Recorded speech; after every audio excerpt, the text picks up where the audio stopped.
welcome to Taiwan for the first ever event of Audi RE LMS Cup here at the Palm Bay International Circuit. This weekend, we'll also see the first 3-race format with a full field of local and international drivers entered. We're also going to see the return of the reigning champion Alex Yong and the 2012 series winner Marchi Li and the Chinese motorsport star Frankie Chen, who will resume their cup campaigns after a fantastic 12th place finish at the iconic Nürburgring 24-hour race in Germany last month. Taiwan has always had a very strong connection with the cup, and this weekend we finally will show to the local fans what this fantastic one-make category is all about. As you can see, the tension and excitement have already been building up here as the fans surrounding the local heroes Jeffrey Lee and Kevin Chen, especially our TV star Yao Yuanhao. But before we cross down to our TV and the heroes on the track, it's now time to welcome our commentators. Thanks, Sophie. It's nice to have Graham Harvey back in the commentary box with us. Looks like we're in for a pretty hot race.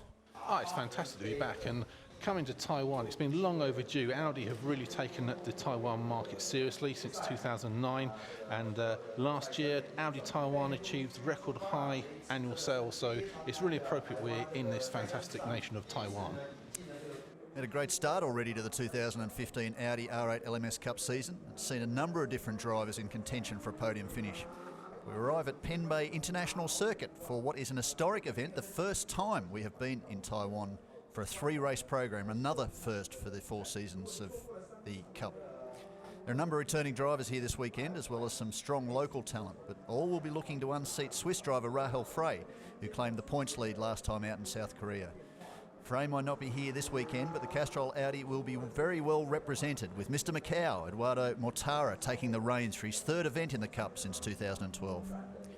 Let's take a look back at how the most recent round in South Korea played out with our rounds 3 and 4 recap.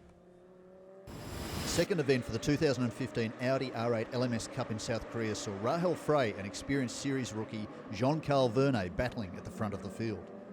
Vernet won round 3 after Frey was forced into an early retirement. The Swiss driver fought back in round 4 to work her way through from the tail of the field to a stunning victory. Aditya Patel and Thomas Fjordbach added to their strong debuts in Zhuhai. However, their weekends wouldn't be without challenges. Patel had to work his way back through the field after a poor start to finish just off the podium in round 3, whilst Fjordbach, who claimed an impressive second in the opening race, looked set for victory in round 4 before contact from Vernet dropped him back to 5th. Taiwan's Jeffrey Lee too enjoyed a solid weekend in South Korea, the experienced Audi campaigner showing just how great a threat he will be, coming into his home event with a pair of top 5 finishes. These are the standings after round 4, and with defending champion Alex Yong, 2012 Cup champion Marchi Li, and Frankie Chen resuming their Cup campaigns after racing to a superb 12th placed finish at the Nürburgring 24-hour race, the 2015 championship is a long way from over. So let's take a look at the Penn Bay International Circuit facility. 3.527 kilometres in length, first opened in October 2011. Features 16 turns, 9 left-handers and 7 right. Clockwise rotation. The Audi R8 LMS Cups won't hit top gear 1 at any point during a lap. Into the main straight, into turn 1, 220 kilometres an hour before they break into that complex. Heat will be the big issue here in Penn Bay, but with some fairly heavy clouds looming, that could also play into the equation. Cockpit temperatures during practice, a staggering 65 degrees Celsius, so fitness will play a big part in the overall result. We've seen plenty of action already this weekend. A number of drivers finding their comfort level with this circuit, and we are looking at the circuit on screen. You can see the way it works. It's very well put together, very tight, very twisty, very technical. The drivers tend to use that term when they're talking about a tighter circuit. See, Graham, all the guys there on grid getting organised. We're heading down now to Sophie in pit lane. She's with the head of Audi R8 LMS Cup, Renee Konerberg. Hi Renee, thank you so much for joining us in the show again, and it's so great to be here for the Cup's first race in Taiwan. So what are your thoughts ahead of today's race? Well, I think first of all, I'm very, very glad to be here in Taiwan. We had Jeffrey Lee. He was actually right from the beginning, from the Cup, from 2012 with us. So we wanted to make sure that we come to Taiwan one day. And it shows you also that we always have something new with the Audi R8 LMS Cup, either regulations or actually a new position or a new place where we race. So actually, I'm looking very much forward to race here in Taiwan. And the track is really interesting. You have a lot of curves, a lot of bends. It's a very, very short track. And obviously, you're seeing it. I'm sweating quite a lot. It's very, very hot. And if you look actually on the ground, and have you felt it? It's like, it's actually 55 degrees. It's really, really hot. Really hot. Yeah, it's really, really hot. So what you will see actually in the car, you will have probably a temperature of 60, 65 degrees. So it's like a small little sauna for the guys in there. And we have so many strong competitors this time. Qualifying was pretty close. So what are you expecting from today's race? You see that Eduardo Montara, Rahel unfortunately has a commitment in Germany, so she couldn't come. But through our close link with Audi Sport, we had Eduardo Montara coming, and he's certainly a very strong contender. But if you look at the guys who were actually driving during the 24-hour race on the Nürburgring, Marcelli, Alex Young and Frankie, they are all in the back, just waiting that Eduardo is doing a small mistake.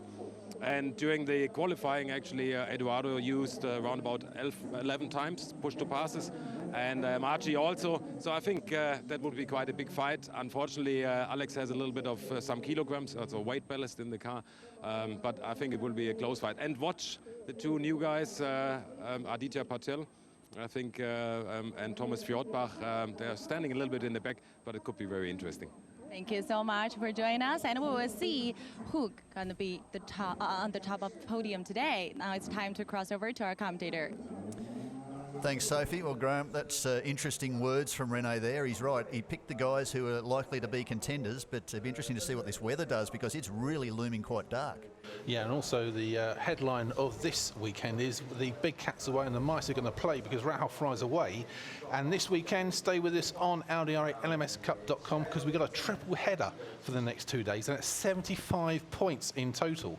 So if one guy does the treble over the weekend, that's a hell of an advantage. And even in this race you're going to see next, you've got, well, let's see, Aditya Patel is P6, Thomas Fjordbach's P5, Alex Young's P4, Jeffrey Lee's P7, and those four guys are at least, well, they're basically 22 points or less behind Rahal Fry. So this weekend it could have a major decisions making on the championship.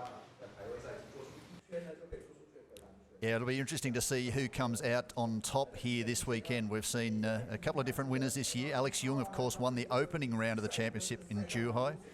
Second race in Zhuhai. One of the reasons we have 3 races here this weekend was unfortunately postponed after just a couple of laps. So they are making up for that round of the championship now. So here we are with Mark down in pit lane with Mr. Macau, Eduardo Montara. Thank you very much. Well, Edo, it's your first time here in Taiwan. Pole position. I guess you're liking it so far. Yeah, I mean, well, you know, it's not the first time only for me. It's the first time also for many of my competitors. But yeah, I mean, I like the track. I like the environment, friendly people, and very good atmosphere around here. Now, one of the features about the Audi R8 LMS Cup, of course, is the push-to-pass feature. You have 18 opportunities to use it in this race, only 5 seconds, so they've reduced it down. Can you share some insights as to where you're looking to use it? I mean, well, firstly, you know, starting from the pole position, you want to keep, you know, this place for the results, and you want also to make a good fast lap, you know, to qualify for tomorrow's race. It's going to be a question of being strategic, to use the push to pass at the right moment, at the right time. Whether it's you know, to defend or you know, to attack to get a fast lap, you know, it's going to be pure strategy actually. Great stuff. Thank you very much. Best of luck, and we'll send it back to the commentary booth. Thanks, Mark.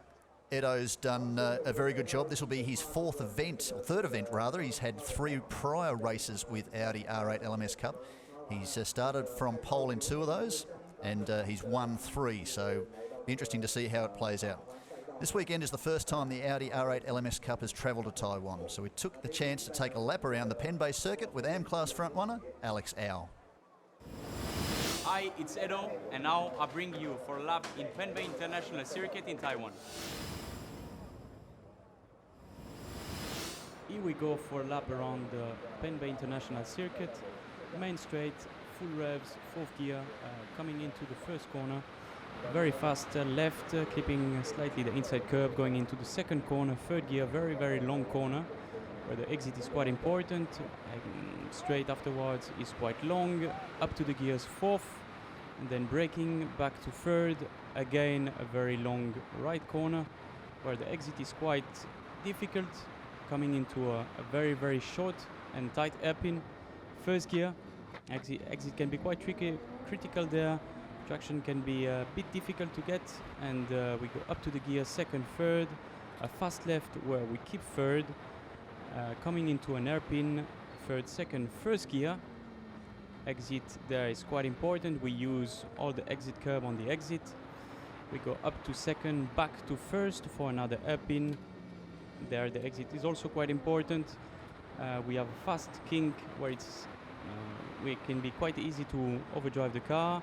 A fast left in third gear, going into another very, very long left corner, keeping third gear. The corner is tightening up at the very end. Going into a right corner in third gear again. Exit there is quite important. We use all the exit curb, going into some medium fast corners, where it's always very important to let some minimum speed. We go out of this corner, quite long straight, up to the gears, third, fourth, into the last corner, second gear, clipping the inside curb, going out using the outside curb, and that was a lap of Penn Bay. And Eduardo's the man to tell you how to do it, because he's actually the pole sitter. We had Super Pole earlier, and he is currently P1, so he'll be bringing the cars through the start-finish line when the lights go green, and we'll be racing in anger in a couple of minutes' time. So why don't we just take a little look at how they line up on the grid with just 3 minutes to go before they move. And you see Mortara in P1 on the front row, as well as Marchali. Row 2 is filled by Frankie Chen and Alex Young. Then it's Thomas Forbach and Aditya Patel in India. Row 7, we got the local hero of Jeffrey Lee with Johnson, and then there's Stefano Montesi with Kevin Chen.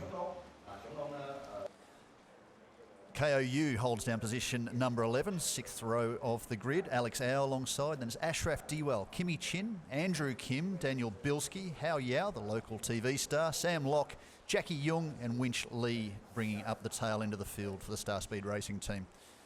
Certainly going to be interesting. We watched how quickly Mortara got to grips with this circuit. It took him about 3 laps to set a time that was pretty impressive.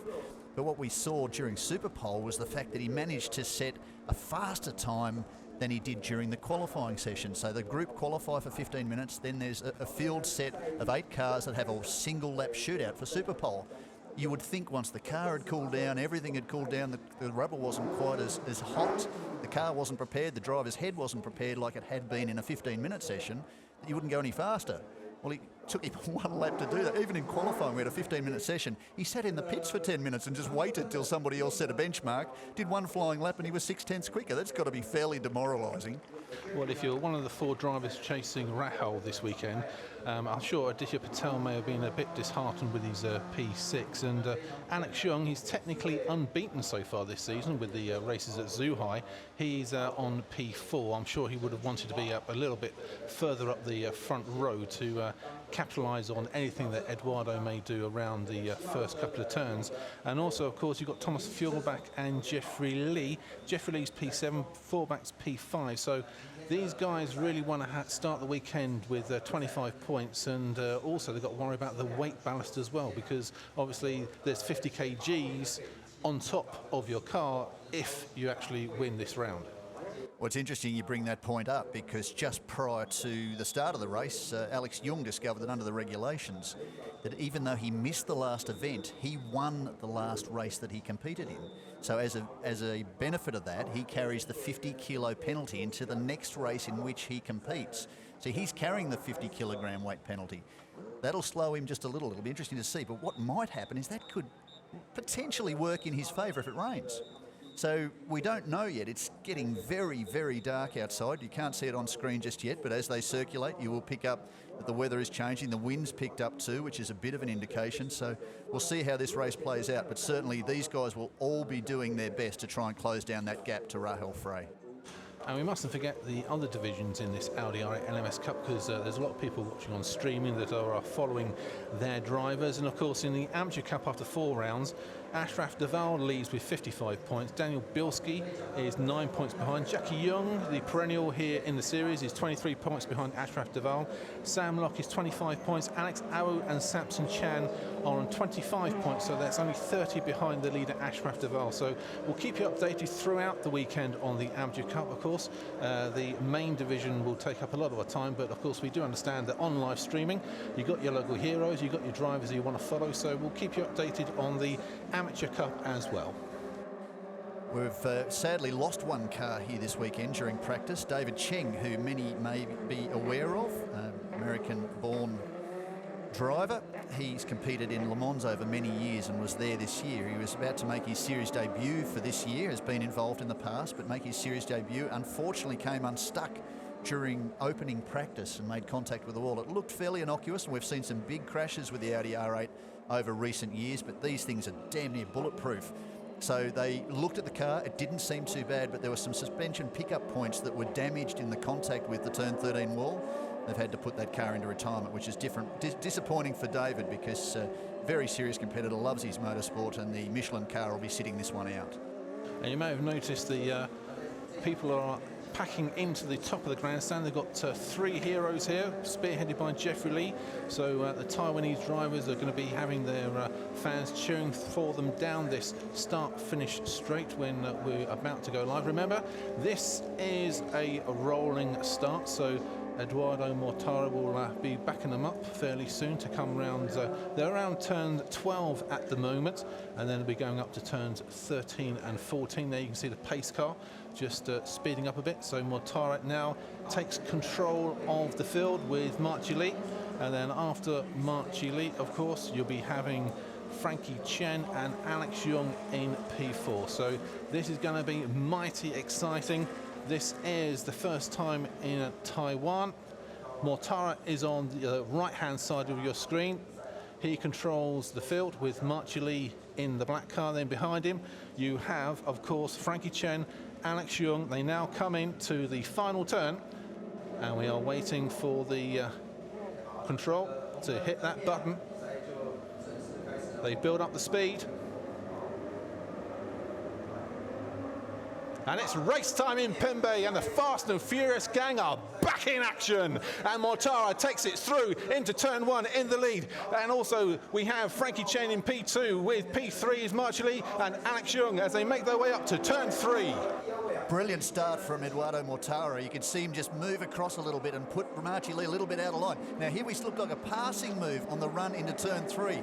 They need to be very careful early in this lap. As we said, it's very tight. There's some high curbs. You get forced offline, especially at corners down like turn 5 here, as we see Marchi Lee and Frankie making contact.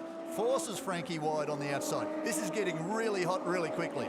And it's all to the advantage of Eduardo, because while they're duking out behind him, he's got clean track, and away he goes. He's got daylight, and Simon's going off there. That looks like there's a bit of a problem. Let's just tighten up there. Yeah, it looks like it may have been one of the Star Speed cars further back in the field. It's hopefully not Aditya Patel, who's been very quick so far this year.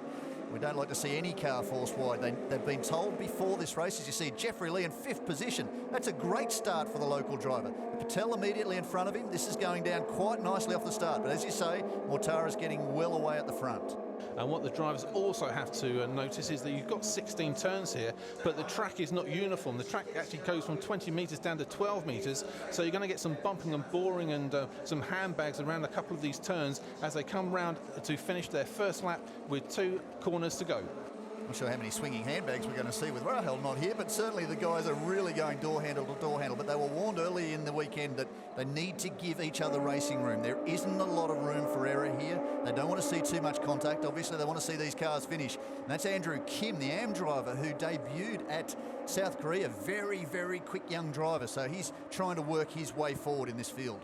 So one lap is in the books. It's Mortara in the lead from Marchali, Frankie Chen, Thomas Fjordbach, Aditya Patel, Jai Ho India, let him go, is in P5. Jeffrey Lee's in 6th, Stefan Matesi 7th, and KOU is in P8.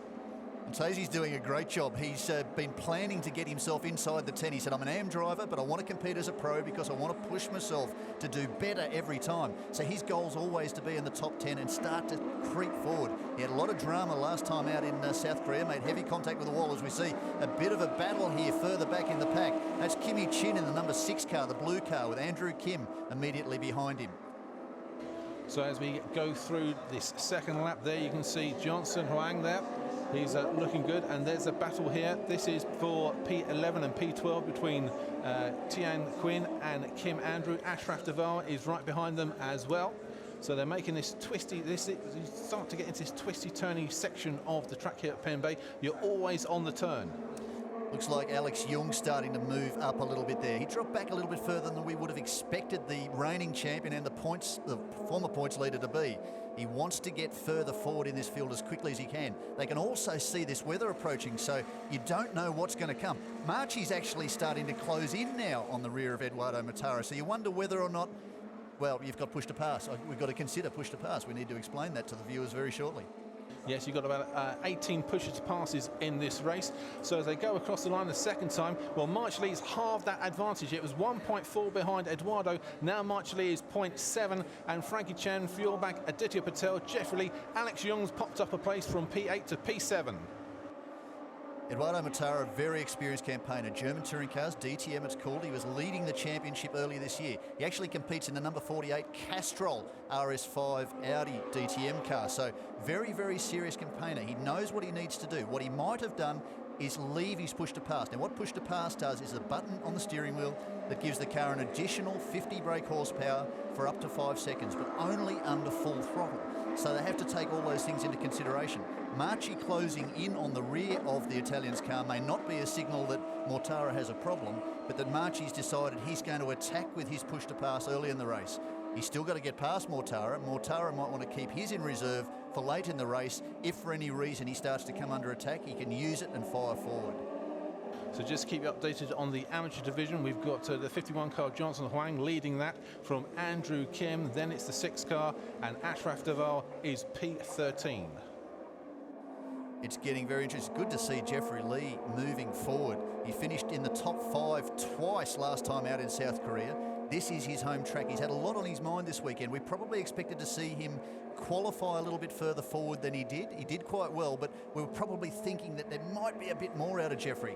So he will be quite happy to be working his way forward in this field. But now he appears to have the reigning champion immediately behind him. He does. In fact, he's moved forward on Alex Jung. So that is great forward progress from the local driver.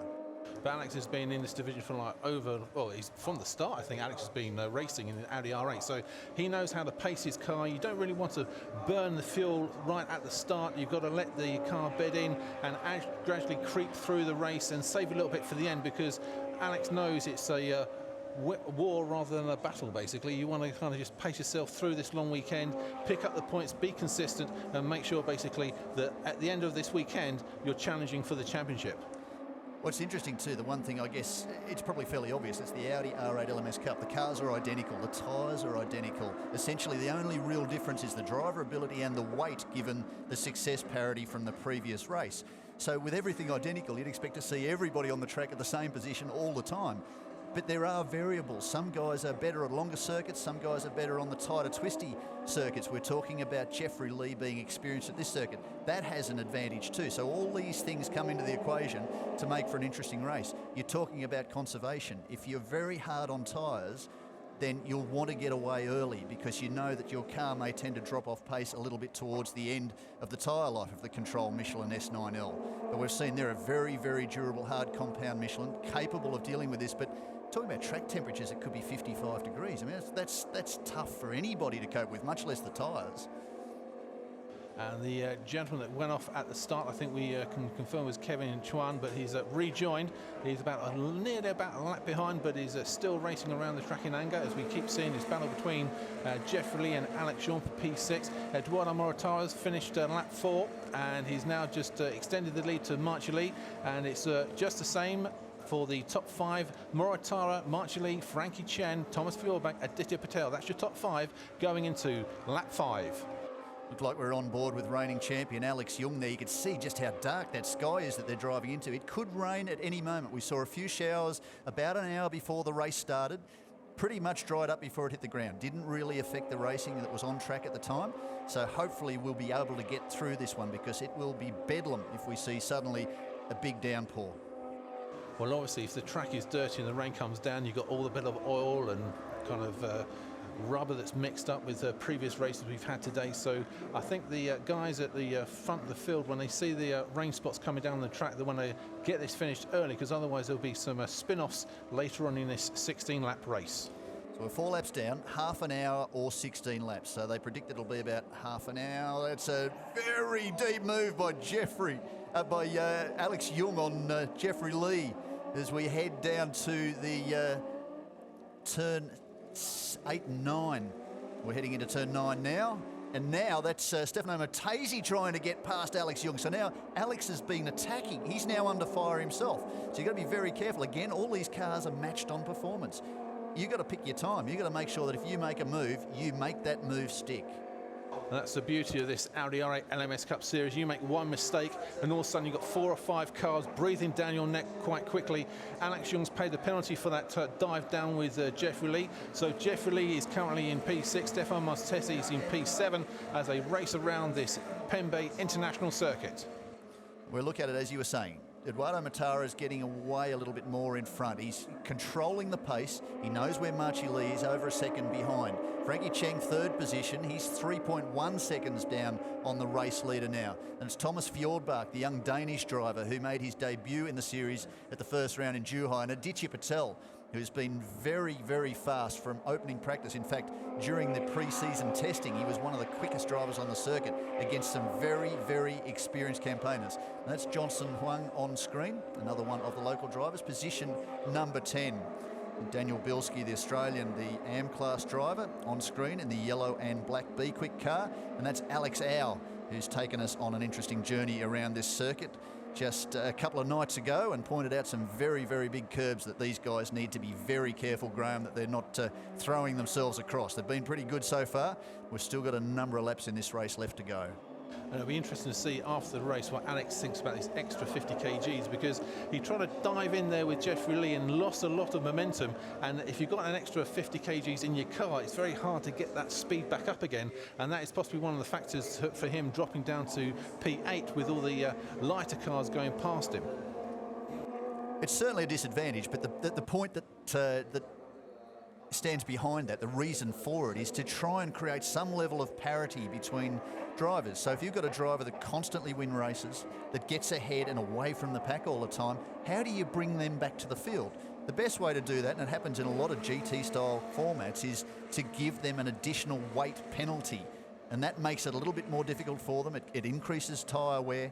It slows the car down out of some of the slower corners, and there's a lot of them at this 3.5 kilometre Pembe circuit. So these are all things that the drivers have to take into consideration, and so too the teams when they're trying to work out a strategy on when to attack and when to defend. As we see further back, that looks like Andrew Kim trying to make a bit of a move on Johnson Huang. Yes, it is. So car 5 now has moved further forward in the field. He's up into position number 10. So Andrew Kim takes the lead in the Amateur Cup, but it's all about Eduardo Morotara and Marchili now. These two guys are duking it up out front because Frankie Chen is 3.5 seconds behind these two. So it looks like for the rest of these 10 laps, it's going to be a straight fight between Eduardo Morotara and Marchili. Race pace 141.6. Qualifying was a high 139 for Mortara. Nobody else broke into the 139s. We saw Marchili was the next quickest. Now, of course, he's in position now. 140.083, though, has been the fastest lap from Edo Mortara. That's kind of stamping a bit of authority onto the race, isn't it? I mean, it's about letting guys go. Yes, I've got my push to pass and I can use it when I want to. Yes, I'm holding position at the lead and I can see you, Marchie, just behind me. Yet it's a comfortable little gap. But tell you what, I'll throw in a bit of a lap record pace just to let you know that at any time that you think you're going to make a fire up the inside, I have the pace to go a little bit quicker. That has to be a little bit demoralising sometimes, doesn't it? completely. And there is the number 5. He's leading the amateur title in this race. That's Andrew Kemp, as they now start getting into near half distance. 9 laps to go with 7 gone. And this is the time, I guess, as a driver, you've got to think about how to pace the car. Your guy in front of you, you've got to kind of make sure that at the end of the race, how many pushes passes. That's one of the great inventions and innovations here in this Audi R8 LMS Cup. You can gamble a little bit with your pushes to passes. Do you save them to the end where you can actually make up some ground with the people in front, or do you just try and go hell for leather? I think I remember Frankie Chen last year in Korea. On a rolling start, he gambled and used a lot of his pushes to passes at the start so he could get down that long turn 2, down that long straight to build up his advantage. And that's one of the great things about this series, where the driver is in complete control of the car, but he can also gamble with his strategy throughout the race. Well, that's another one of the interesting elements, like the weight success penalty, the parity penalty that the drivers get by finishing on the podium. It starts to make things interesting. It makes it interesting for the drivers, it makes it interesting for the teams, and it also makes it interesting for the spectators. How do you make all these identical cars having a race? How do you make it different and keep it interesting? And it certainly has done that. Push to pass has been a great invention since it was introduced, as you know only too well, at the start of the 2014 season. So it's been a very useful tool. In fact, talking to a young Aditya Patel, he'd never seen it before prior to the Zhuhai event. He said, I thought I'd conserved. I came up on the rear of the green car at the time, driven by Rahel Frey, and we're in the closing laps at Zhuhai. I closed up onto the back of her and I'd just run out, but she'd conserved to the point where she saw me approach, I pulled alongside, she had pushed to pass, and away she went again, and after that for me it was all over. He said, I got a fair lesson from Rahel Frey on how to drive that weekend, and I've tried to adopt some of that knowledge rather, as I've moved forward in this championship. And he's certainly been a great competitor so far, rarely outside. In fact, he hasn't been outside the top 4 so far, currently shown in position 5. So that is valuable points. The guy he's most likely to be competing against for any serious points in this championship will be young Thomas Fjordbach. So the 2 young drivers, the Indian and the Dane, they're positions number 4 and positions number 5 on track at the moment. Now here's something to think about. You've got an extra race this weekend, so you've got 3 races in total.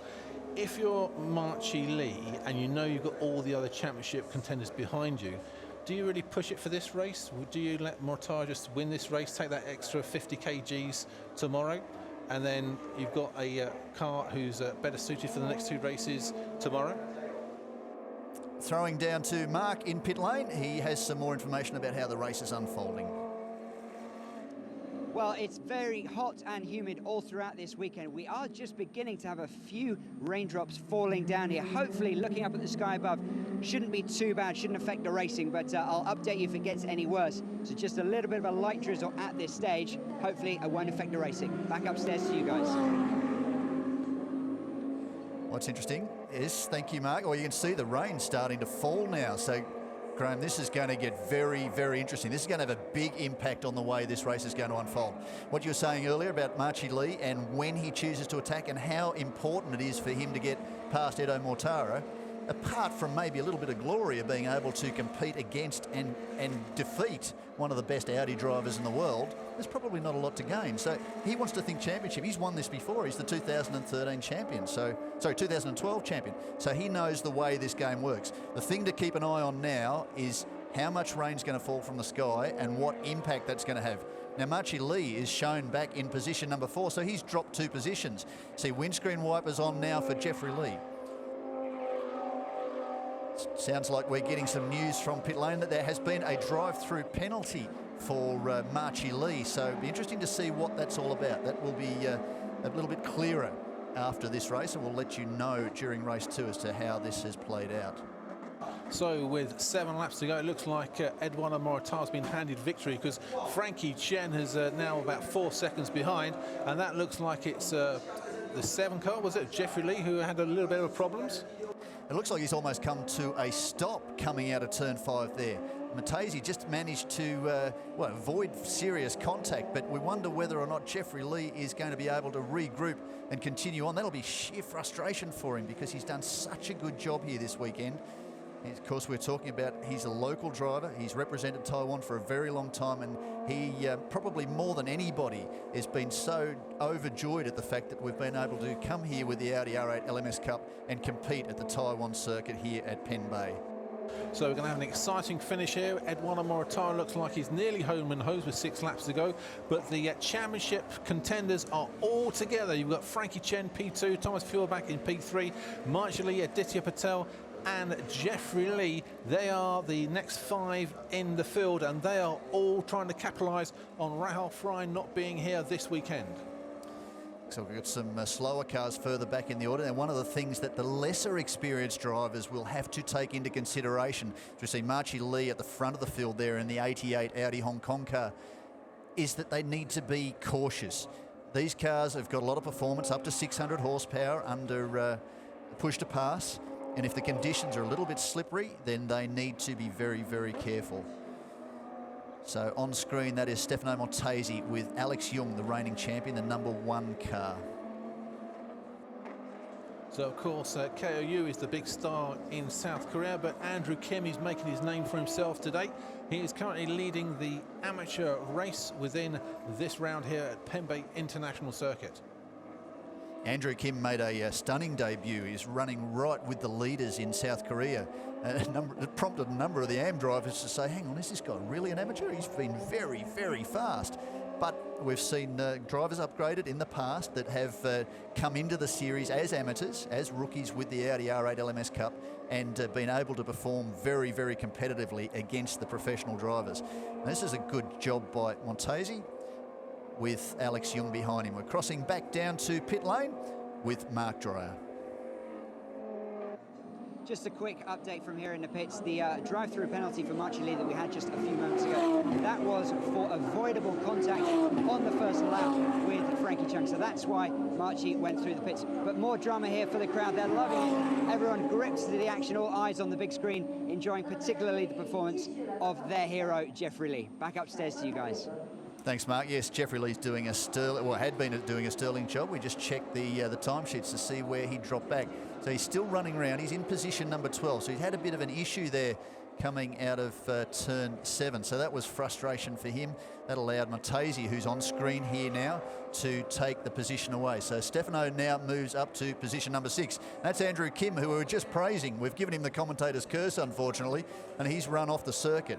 Very new to this series, as we're explaining, and now we're looking at Aditya Patel. One wonders whether or not Aditya may have been on track at a similar... No, Aditya Patel's position number 4. Andrew Kim was a little bit further down the top 10, so good to see Patel continuing to circulate. Thomas Feuerbach now, by virtue of that drive-through for Marchie Lee, shown in position number 3. And how good is this series? When it first started, it was just like a Chinese-centric series, and now we've got drivers from kind of India, from Denmark. It's really evolving into a superb premier GT series. It's going to be world-renowned fairly soon, no? That's probably fairly true, but it's got the reputation because of the quality of the product, that the cars are so consistent, they're so similar, and you've seen drivers. Alex Jung drove Formula 1. So he's no slouch. He knows how to drive. He is a professional driver to the full extent of that explanation. He's a professional driver. He drives very well, yet Marchie Lee is every bit as capable. Okay, he's a very competitive driver. He's a very experienced driver, but he doesn't do this for a living. So there's a number of guys in this field that have shown that they can run with the lead group. And to see guys like Aditya Patel, the young driver out of India, and Thomas Feuerbach from Denmark. He raced in Asia a little bit last year in the GT Asia series, but they are very inexperienced in relative terms against some of these guys that have been in the series for a long time, but they're mixing it up, and that's exactly what the series is good for. See on screen there, that is Jackie Jung, two-time champion in the GT Asia series, but he has the race leader ranging up behind him at the moment. And if you just have a look at the lap times, I think Eduardo knows he's got this race in the bag. His best lap was a 1:40.083. He's now lapping about a 1:43.3. So he's almost on cruise control for these next 4 laps. The guys behind are duking out for the podium. That's Frankie Chen, Thomas Feuerbach, Aditya Patel, P4 is about 8.5 seconds behind Eduardo. So it looks like we're going to have a battle out for the second place between Frankie Chen and Thomas Feuerbach. And of course, Marchie Lee, well, well, he needs to improve tomorrow because there's going to be another 2 races and this battle for the championship's hotting up throughout the weekend. Well, we have the lead car, the number 48 car, with Eduardo Mortara, the Italian driver who competes in the German Touring Car Championship. Mr. Macau won the Macau event 6 times in between GT cars and Formula 3. Very experienced campaigner. He's driving the car that Rahel Frey, the Swiss driver, has been driving for the first 2 events this season. She's unfortunately not here this weekend. She's absent. She has commitments in Germany in the ADAC GT Masters Series, driving an Audi R8 LMS Ultra. But the drivers that she's competing against, many of the drivers she's competing against, like Marchi Lee, Frankie Cheng and Alex Jung, missed the most recent round because of a commitment they had with the Nürburgring 24-hour race. First time the Audi Customer Sport team from Asia competed in that event. They finished a fantastic 12th. There was about 137 cars qualified, Graham. There's no small event for those guys to compete in. To finish just off the tail of the top 10 on debut was pretty impressive. So they felt they had a loss. With Rahel not being here, it almost evens the playing field. So that brings other guys in. But the thing they've got to be aware of is Thomas Fjordbach. You see him at the rear car there, just a little bit sideways under brakes. The car 54, Ferodo brakes. He is right in this championship hunt. As you see, one of the star speed cars just slowing to let Thomas Fjordbach through. So Patel and Fjordbach could be the big recipients of championship points this weekend because they're going to pick up on the losses that Lee, Alex Jung and Frankie Cheng had in the most recent round in South Korea, and also the absence of Rahel Frey. So this is going to really open this championship up, and as you said earlier in the telecast, there's 3 races to score points from.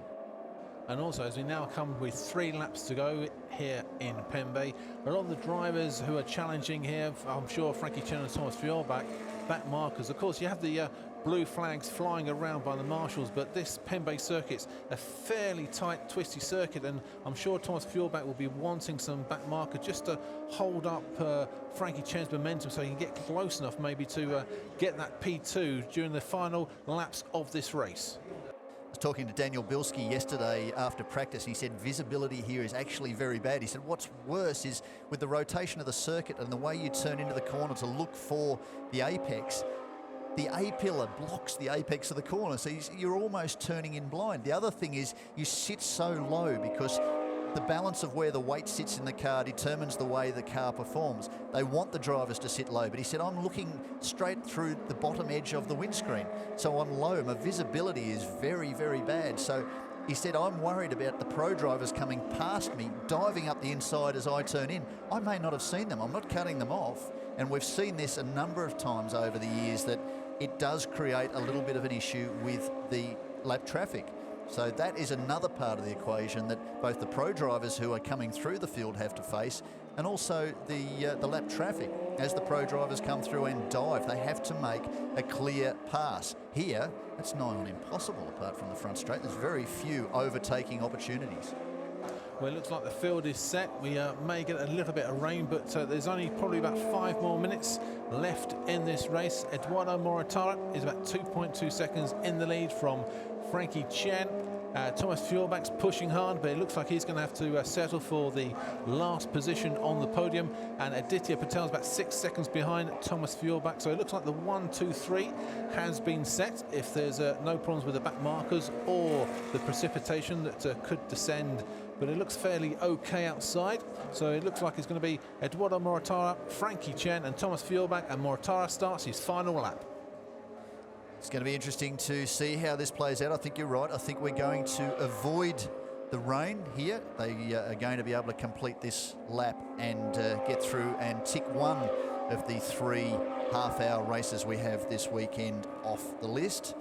And it will be a nice recovery for Frankie Cheng after a fairly tough start to the season. We're talking about him being absent last time around, but this will be a nice haul of points and he'll be looking forward to this. But Thomas Fjordbach, he was one that Rene Kronenberg pointed out early in the weekend and during the interview with Sophie as one to watch. So too Aditya Patel. Their positions 3 and 4 on track. Essentially for the championships, their positions 2 and 3, because as you said quite rightly, the car on screen, Edo Mortara, isn't going to figure in this championship. He will go back to Germany. He will have his commitments with DTM, and we will see Rahel Frey back behind the wheel of this car next time we go racing in Sepang. But at the moment, he's looking after a car very nicely. and it looks almost set to win this race. So Andrew Kim's just come into the pits, so it looks like he's going to be way down the field as Eduardo Mortara now is on a bit of a victory last couple of circuits. He's coming round turns 13 and 14. He's about a kilometre away between himself and 25 points. Frankie Chen is just sitting there, just waiting to capitalise if anything goes wrong. Turn 15 now is done and dusted. Mortara's coming around to the final turn, turn 16, and he's now going to take the checker flag, and Eduardo Mortara wins at Pembe International Circuit from Frankie Chen and Thomas Fjordbach. That's your podium. Nice, almost predictable result there for Edo Mortara, but a good result too from Frankie Chen and Thomas Fjordbach, especially Fjordbach. That's a nice haul of points, and their race pace was pretty impressive, because tomorrow's race, the second of the 3 races we have, the qualifying positions are set by the fastest laps of this race. So that's why you'd see Mortara, he didn't need to push too hard, but he needed to get one in the bag to give himself pole position for race number 2. So Aditya Patel across the line in position 4, Marchi Lee recovering for position 5, and Stefano Matesi, Alex Jung took position number 7, then KOU in P8, and Johnson Huang. That's a nice result to see him come through for what I expect will be his very first victory in the AM class, just ahead of the recovering Jeffrey Lee. So let's give you the full order of finish. The winner and 25 points goes to Eduardo Mortara. The podium is filled by Frankie Chen and Thomas Fjordbach. Then Aditya Patel finishes in P4 from Marchi Lee. Stefano Matesi had a good finish in P6 from Alex Jung. Then KOU from South Korea. Johnson Huang finishes P9 but wins the Amateur Cup. Then it's Jeffrey Lee from Kim Quinn, and then Ashraf Deval. Daniel Bilski finishes in P13 from Alex Au, and we're just waiting for a couple of other drivers to finish. Our 15th has just come over the line, that's number 95. We're just waiting for Kevin Chen to finish in P16. P17 was Sam Locke, Jackie Young was P18, Winch Lee was P19, and Andrew Kim finishes in last place. Well, that was a nice result. What did you think of the circuit, Graham? What do you think of the way the race played out? It was kind of semi-predictable that Edo, again a professional driver, would race off into the distance, but nice to see a young guy like Thomas Fjordbach, relatively new to the series, 3rd event in the R8 LMS Cup car, come through and take some good points. So nice to have you back, but what did you think of seeing the racing again live? Oh, it's a fantastic series, and maybe Eduardo's dominance, they may put 100 kgs in these car for the race tomorrow. And as they come into pit lane, we've got, I'm sure Sophie will be speaking to Eduardo fairly soon. Rene Cohenberg, the architect of this series, congratulates Mr. Macau. He's been behind an Audi car for ages, and he always delivers, Eduardo Mortara.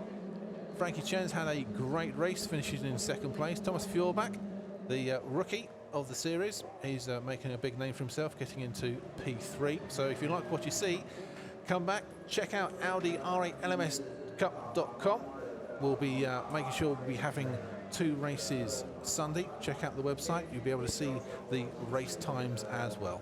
Well, you can actually arrange to ask some questions of the guys during the driver interviews after the race meetings. If you're interested to ask any particular driver a question, log on to the Facebook page, which Graham was just explaining, and also you can get details with Audi R8 LMScup.com and find out a little bit more about the inside of the way this fantastic category operates, and what's in what the mindset is for some of these drivers.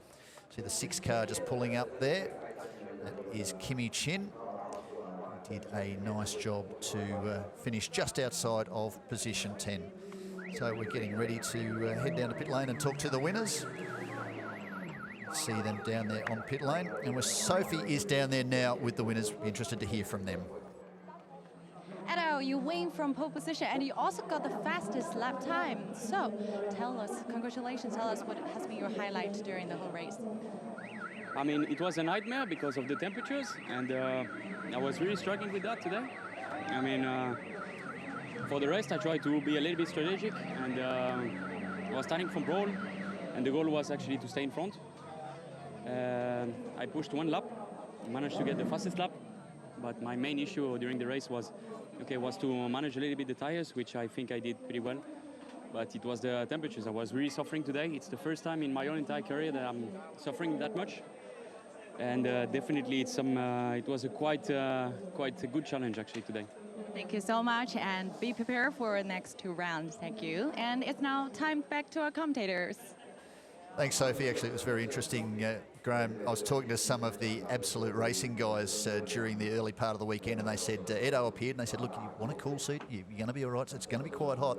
No, it's fine. I mean, I compete in the heat in Germany in my DTM car. I'm used to these sorts of things, and they were all quietly having a bit of a chuckle after practice yesterday because he got out and he said, that's the hottest I have ever been in my entire life. And Daniel Bilski said to me before this race, and he's one that went out last night and sourced himself a cool suit, 65 degrees in the cabin for half an hour. So just consider how hot that is. That makes it very tiring because you know yourself when you get really hot and bothered, as happens so often in Asia, it's also very tiring. They're controlling a race car trying to circulate at speed, so it's very, very interesting to see how they cope with these things. So to see Edo Mortara be very, very honest when he got out of the car was very interesting. So it looks like we may have Sophie down in pit lane with Frankie Cheng. Hi, Frankie. Talk us through your contact with Marchi on the first lap. Well, I had a pretty good start and managed to pass Marchi and go into T5, I think, and I didn't see anything. I thought I had a safe gap to Marchi. I didn't expect him to try to overtake me there. So, yeah, thanks to Audi to produce a strong car. Otherwise, I would have been retired easily. So after that, I was trying to managing my race, try to catch Idol, but I think he was also saving tires as soon as Marchi had a drive-through penalty. So all in all, I'm happy with the second. Okay, thank you so much. And back to our commentator. And let's not forget the unsung heroes of this series, the mechanics as well, because, boy, those garages, it's not a luxury lifestyle. They've been really toiling hard over the last couple of days in extreme heat as well. You can see the heat haze behind. If you're not unsure where Pembe is, then you can Google it, but we're just on the coast, so it is very humid with the baking heat coming down onto the track. So it's not just the drivers that are going through the pain barrier, the mechanics do a superb job as well.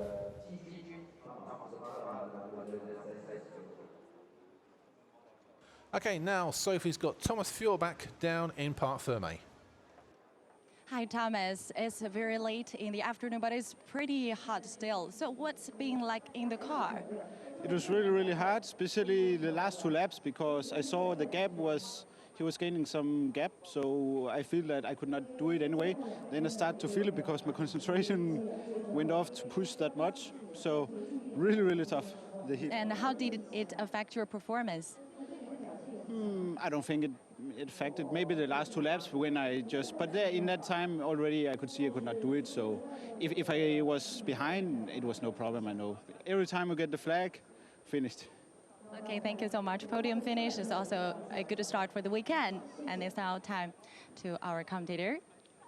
Thanks, Sophie. Yes, Scandinavian drivers are pretty cool, aren't they? And he actually looked cool. He may have invested in a cool suit, but what's interesting too is Thomas is only a young driver, but he also competes in the Blancpain GT series in Europe with his older brother Anders. So very experienced campaigner and very serious too. I guess he's a little bit like Kimi Räikkönen in one sense, a fellow Scandinavian, in that he's focused on the job at hand. You get him at the right moment, he's a terribly funny bloke, but you catch him just prior to a race, it is all business. And I think with Kimi Räikkönen, you need a cup holder in the car as well, don't you, when he's driving? But that's another story in itself. So, yeah, Thomas Feuerbach, I think he's going to have the nickname of Iceman after that race, looking so cool. I'm sure everyone else will be trying to find out what his secret was coming out of the car. But now, I think Frankie Chen, if I'm right, will he get 30 kgs for finishing second in this race for tomorrow? 35, so he will have to take that into consideration. But it was interesting, his thoughts. I mean, we were talking only about some of the comments during the race of visibility, and one of the passing moves is at turn 5, where that contact took place with Marchi Lee. The other important thing we probably didn't cover quite enough during the early part of the race is, because the field spreads out, some of the quicker guys get away. If you're going to make a move, you really want to make it stick early. So Marchi would have been taking that into consideration. He would have been thinking, I've got to get through on Frankie early if I'm going to stick with Mortara. And if I'm going to make a move happen, it's going to have to be a place like Turn 5, one of few really good overtaking opportunities on this circuit. So I guess Marchi will be a little bit frustrated, very aggressive driver, but he wants to finish the race and collect points. Nobody wants to have a drive-through penalty, so there's no way that would have been intentional, but certainly it did set his run through this race back just a little bit. So let's set up tomorrow's race. You've got Frankie Chen on the front row.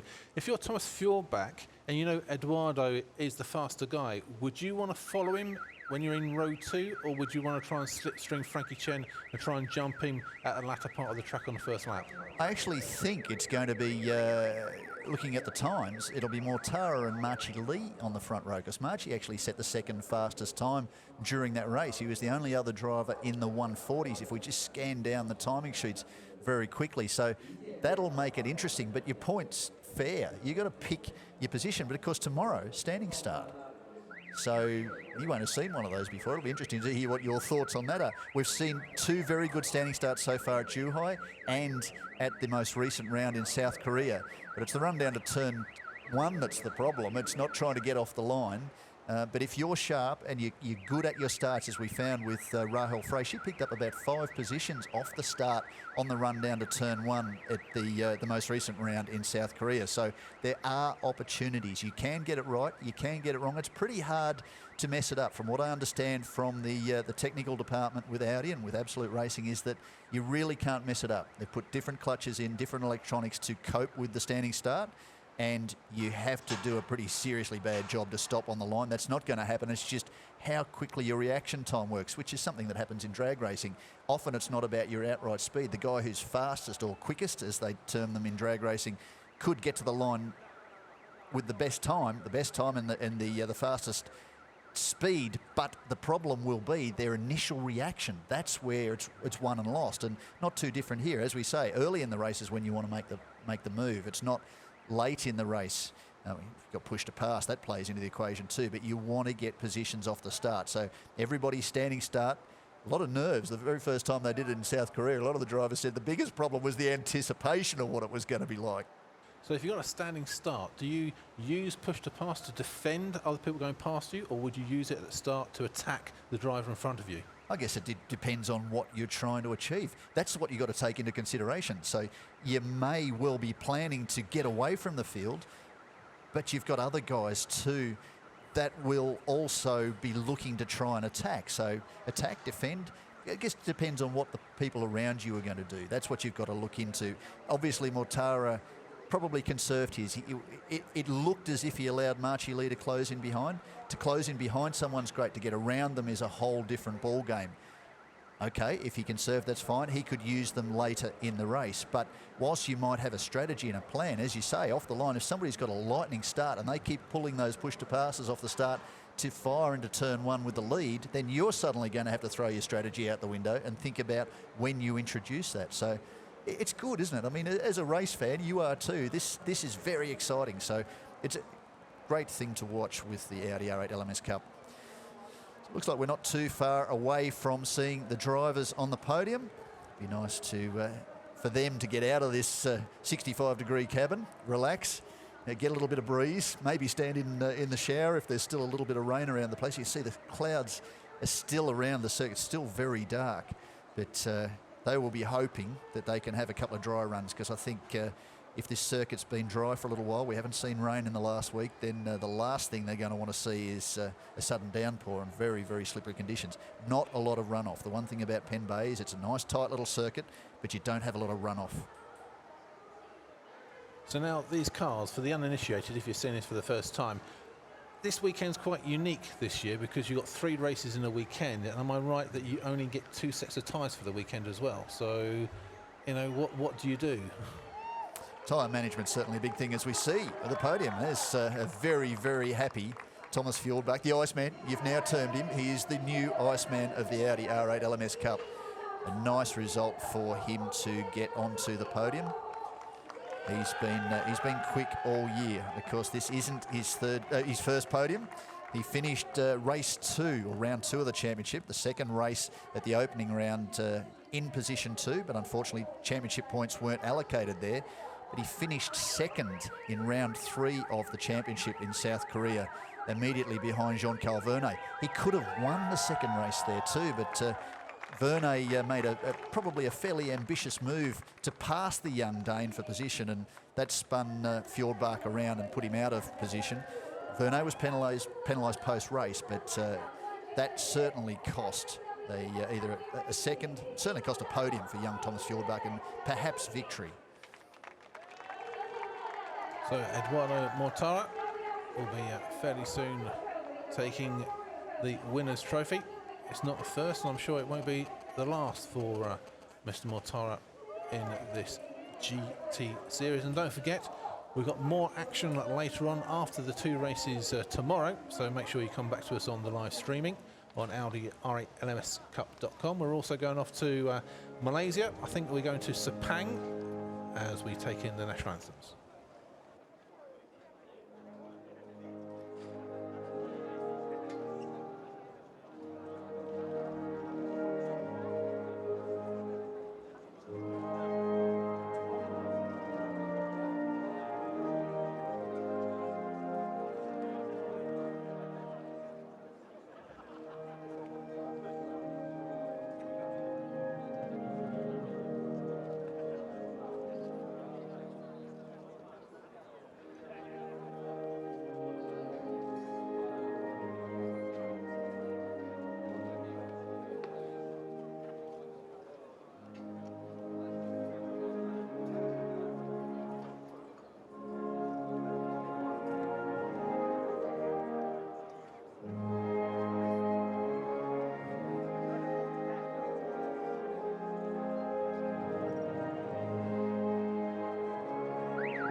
So do you think Frankie and Thomas were just having a word with Eduardo Mortara there on the podium going, slow down, mate, give us a chance?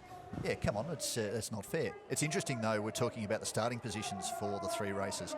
This was set by qualifying. Race 2's starting positions are set by the fastest time. So Mortara, by virtue of setting the fastest lap in the race, will start from pole tomorrow. Race 3, though, because this was a race that was added into the equation because we unfortunately couldn't complete race 2 with points. They classified the race. Alex Jung was the winner of the second race at Zhuhai. Track conditions changed. They had to run the red flag. We had to stop the race after 2 laps. They're replacing it with another race here this weekend. The starting position will be set by the championship points. Now, during the driver's briefing, it was interesting. Eduardo Mortara said to the Audi officials, now, you do understand that for those of us that haven't actually scored too many points yet, that's a bit of a disadvantage. And they looked him straight in the eye, deadpan, and said, yes. So he thought, okay, well, I understand that. So what that means is I'm not going to be starting at the front because I won't be leading the championship points. Doesn't matter whether I win both races before the 3rd race. I'm going to be starting further down the order. So this is, it's going to be interesting. And that'll be another interesting point because you've got the star starting likely midfield in that 3rd and final race. You're talking about tyres, that's another thing. Because it changed since last year. You had less tyres to compete with across the 2 30-minute races. It was a set and a half, I think. They had 6 tyres to run for qualifying and both races, the 2 30-minute races. This year they've gone to 2 sets from qualifying through to the close of it. There will be some changes this weekend because of the fact it is very hot here at Pen Bay. It's a tight, twisty circuit. There's going to be a lot of tyre wear, so I'm pretty certain they're going to offer them 3 sets of tyres. So essentially fresh tyres for each one of these races.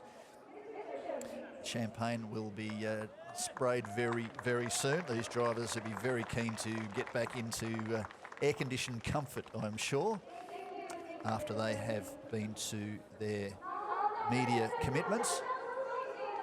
But certainly, if we look back down the order, that wasn't a bad race. Eduardo Mortara, Frankie Cheng, Thomas Fjordbach, Aditya Patel, more valuable championship points. Marchi Lee, we saw getting that drive-through penalty, still came through with position number 5. Stefano Montesi, Alex Jung, KOU, Johnson Wang, who won the AM Class trophy. We'll see him shortly. And Jeffrey Lee, the local star, rounding out the top 10. There's a photo for the pool wall. How good's that? Standing on the podium with Mr. Macau himself from Pen Bay. Now the question is, how good's the laundry service in Pen Bay? Because are they going to spray the champagne and ruin the overalls for tomorrow's races? They've got an early race in the morning, so I guess that's probably what the discussion was on Podium. Like, where's the nearest 24-hour laundrette if we spray the champagne? I'm sure in all the years you've been involved in motorsport, you've been sprayed at some point in warm champagne after a race. It's not the nicest experience in your life. I'm glad you said champagne there, dear boy. I'm glad you said champagne. Even the Michelin Man, he's doing his job hard today. Very famous motorsport icon, the old Michelin Man. The tyres have served the guys very well. It'll be interesting to see how this weekend plays out. And here we go, Champagne. Your question will be answered, my friend, very, very soon. Girls are exiting stage left, so too Rene and the officials. We'll just drown. We'll drown the Michelin Man. He's all right. He's in his waterproof suit.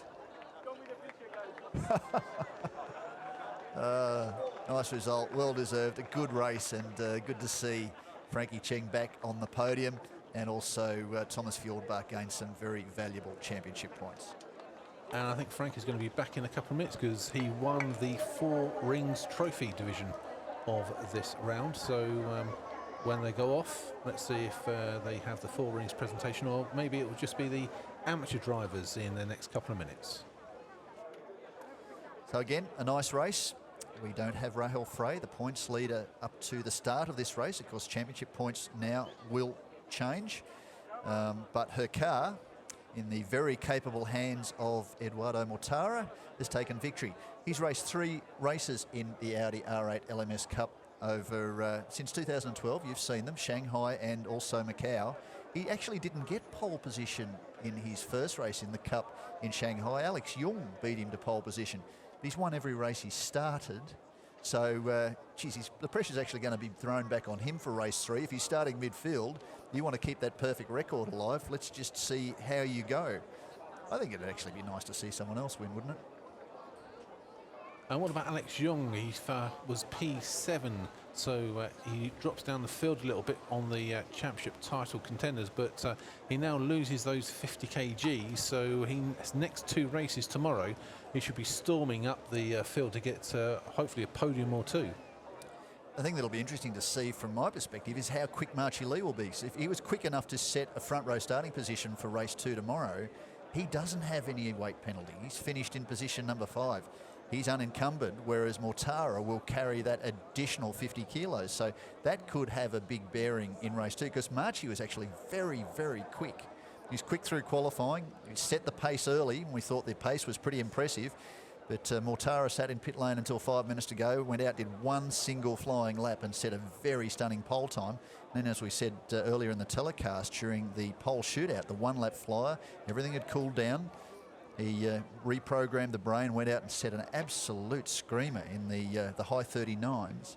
Did a 40 dead in this race, which was about 0.6 faster than Marchi Lee's pace. But Marchi was very quick. He missed the last round, of course, alongside Alex Jung and Frankie Cheng and Yang Sean Tong, who raced at the first round of the championship back in Zhuhai. Made a guest appearance. He's out over in the Audi TT Cup at the moment. In fact, won a race at Norris Ring just a couple of weeks ago. They all got together and raced in the Nürburgring 24-hour race. To qualify to do that, as you well know, you've got to do a lot of events prior. Alex Jung didn't. He'd been there before, but the other drivers needed to compete prior to get the laps up to be able to compete in the 24-hour race. And I think that's improved all those guys as drivers. And Marchi's shown this weekend he's been very quick. Of course, former champion. You've seen how quick he's been over the years, but certainly those additional miles in Europe against the hotbed of the best drivers in the world, these guys have done a very, very good job.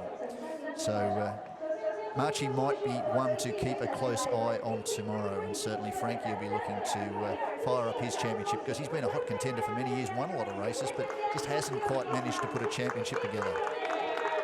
And here we have the presentation for the amateur division of this round at the Pen Bay International Circuit.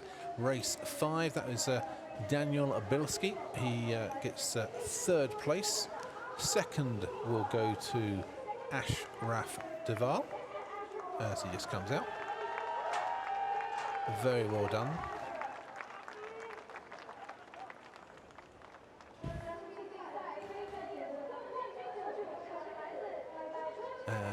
winner. In the 51 car for BC Racing, Johnson Huang. You saw Daniel Bilski blowing a kiss off the podium there, and he's got even the thumbs up now, 2 thumbs up. He's one of the guys who went out and invested himself in a cool suit, so he wasn't quite sure he was going to make 30 minutes in 65 degrees after practice, but with the cool suit, he's starting to fade now. One driver who's very, very happy that he managed to make that investment. He said the other problem you've got to remember is because it's a fairly tight circuit, is the walls are fairly close to the edge of the track. That keeps the heat from escaping. He said you've got the heat from the cars in front of you, out of the engine, out of the exhausts. You're following that. It's got nowhere to go. So not only do you have the ambient temperature and the temperatures increasing in the car, but you've also got the build-up of the temperatures from the cars competing in that little channel that you're competing in as you race around the track. So he said there's a lot that you have to contend with, certainly as a driver, much less an AM driver. So these guys have done a pretty amazing job, all things considered. So certainly Daniel Bilski very happy to be on the podium and valuable championship points. So the cameraman concentrates on the trophy presentation in one way or another. There you can see we have the second placed Ashraf Deval and Daniel Bilski. Am I right, Dan Bilski's driving for a Thai team? That's quite exciting. A new frontier for Audi, Thailand. Well, it is. It's also another one of the new developments this year. Audi had basically managed and campaigned all the cars themselves over the previous 3 seasons, but this year they've opened it up for teams to come in to run their own cars, with assistance obviously from Audi's Customer Sport Racing and from Absolute Racing. But the B-Quick team, for which Daniel Bilski drives, the Thai team, they do a lot of the legwork themselves. It's essentially under their management. So you're right, he's done a great job. So those teams are not only competing against the might of these other great AM drivers, as Ashraf is admitting that he's had nothing to do with the cork coming out the top of his bottle, but also against teams that are very experienced in setting these cars up. So Renault's in on the action. But also Thailand, it's an emerging motorsport centre around Asia. They've got this track in the provincial town of Buriram as well. It's had a couple of motorbike events, so maybe that sometime on the horizon. Audi could be opening up a new market for the Audi R8 LMS Cup in Thailand in the near future. Well, certainly over 3 seasons, we're in the 4th season now, Audi has forged new ground, broken new ground, and a lot of new developments. This is one of them here this weekend. They're fully aware that Taiwan has provided the series with some very capable drivers, and part of being here this weekend is being able to honour that and introduce a whole new range of fans and people to Audi R8 LMS Cup. So great to be here, and as you say, we'll be looking forward to travelling to new venues in the years to come.